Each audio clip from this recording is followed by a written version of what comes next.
Hello, coucou à tous, bienvenue sur la chaîne. J'espère que vous allez bien.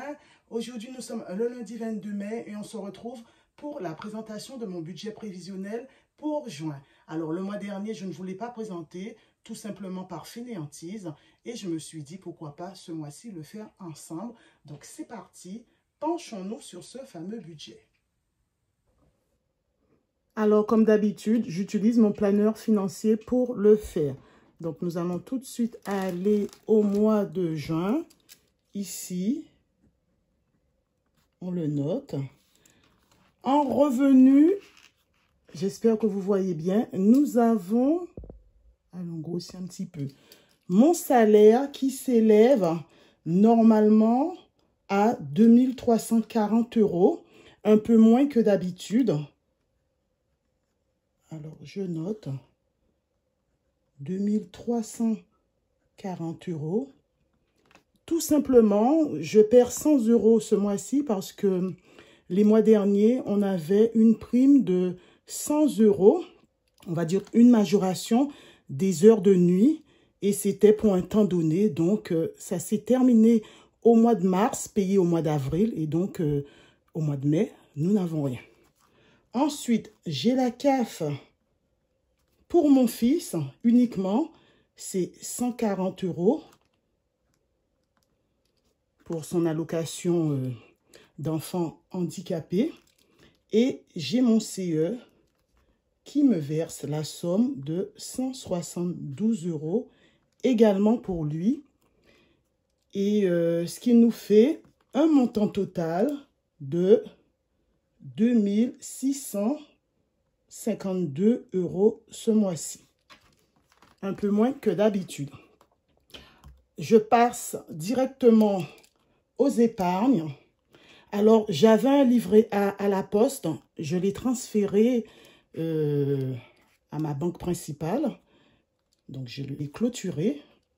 Et sur mon livret A, je vous avais dit il y a 2 mois, comme le taux de rémunération était plus élevé, donc c'est là que je verse la plus grosse partie, 500 € ce mois-ci,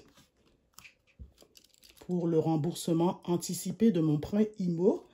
Ensuite, sur mon PER, mon plan épargne retraite, je verse 100 €.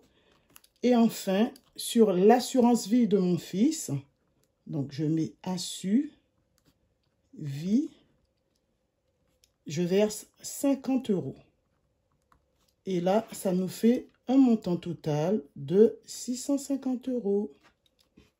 En dette, toujours rien, bien que j'aurais pu mettre le remboursement de mon prêt IMO.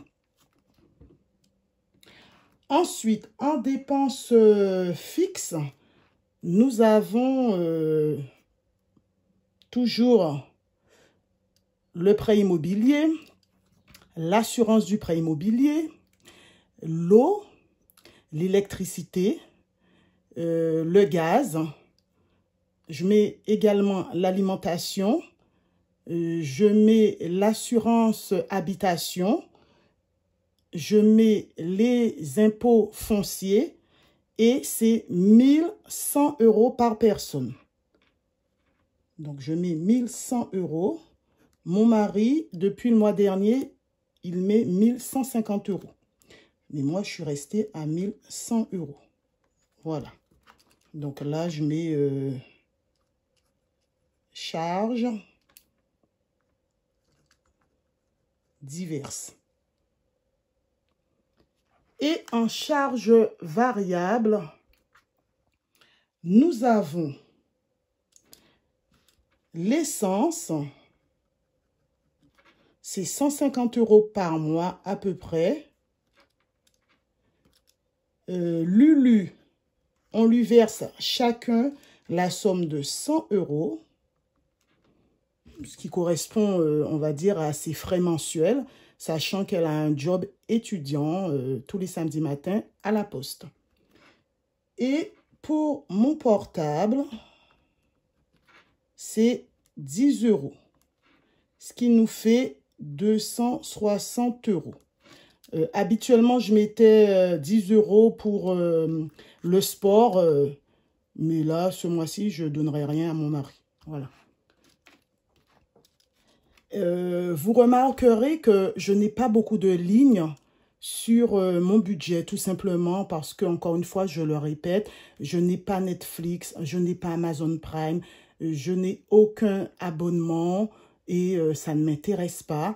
En revanche, ma fille, elle a Amazon Prime et elle partage avec des amis Netflix, Disney. Elle a tout ça en fait. Elle leur passe son code Amazon Prime et ses amis lui passent leur code Disney et Netflix. Voilà, donc ne vous inquiétez pas, mes enfants regardent ce que les jeunes regardent habituellement. Voilà ce qui est à la mode. Ils sont au courant de tout. Donc voilà, elle a trouvé un moyen pour... comme on dit, être à la page, mais c'est pas moi qui vais payer ce genre de choses parce que je n'y adhère pas. Et c'est ce qui me permet justement d'économiser un maximum parce que je n'ai pas beaucoup de lignes. Il y en a qui ont des abonnements pour leur imprimante, qui impriment beaucoup de pages, qui ont ce type d'abonnement. Moi, je n'en vois pas la nécessité. Donc, c'est à chacun de voir ce qui lui convient. Moi, personnellement, je n'ai pas besoin de tout ceci. Voilà. Et quand je jugerai utile d'avoir ce genre de choses, eh bien, je le prendrai. Voilà. Et là, nous passons aux enveloppes. Donc, pour les enveloppes, j'ai ce mois-ci l'enveloppe vacances. Je vais y mettre 100 €. L'enveloppe voiture, ce sera 50 €. L'enveloppe fac Lulu, là, ce sera 50 € et c'est le dernier mois. On va pouvoir clôturer ce mois-ci cette enveloppe. Puisque je voulais avoir dedans 250 €, je crois, ou 300 €, je crois que je vais les atteindre. Ensuite, l'enveloppe cadeau, 50 €. Donc, nous avons nos 250 € pour les enveloppes à moyen terme. Et là, pour les enveloppes mensuelles, donc resto, c'est 100 €. Shopping, 100 €. Et enfin, divers, 50 €. Loisirs, 50 €. Et beauté, 50 €. Et là, nous avons un montant total de 600 €. Alors, ce mois-ci, vous voyez que je n'ai pas mis l'enveloppe Noël. L'enveloppe Noël est remplie avec ce qui reste dans mes enveloppes.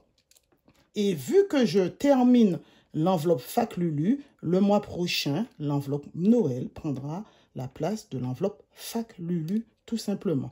Voilà, vous voyez comment mon budget, il est simple, il est facile à faire et il ne me pose aucun problème, ne casse pas la tête. Quand je vois des fois des budgets où il y a 1 milliard de lignes, je ne peux pas, tout simplement, mais chacun son budget. Voilà. En total général, ça nous fait... Ben, on va calculer tout ça. Puisque mon fils, il a pris la calculatrice, donc je ne sais pas.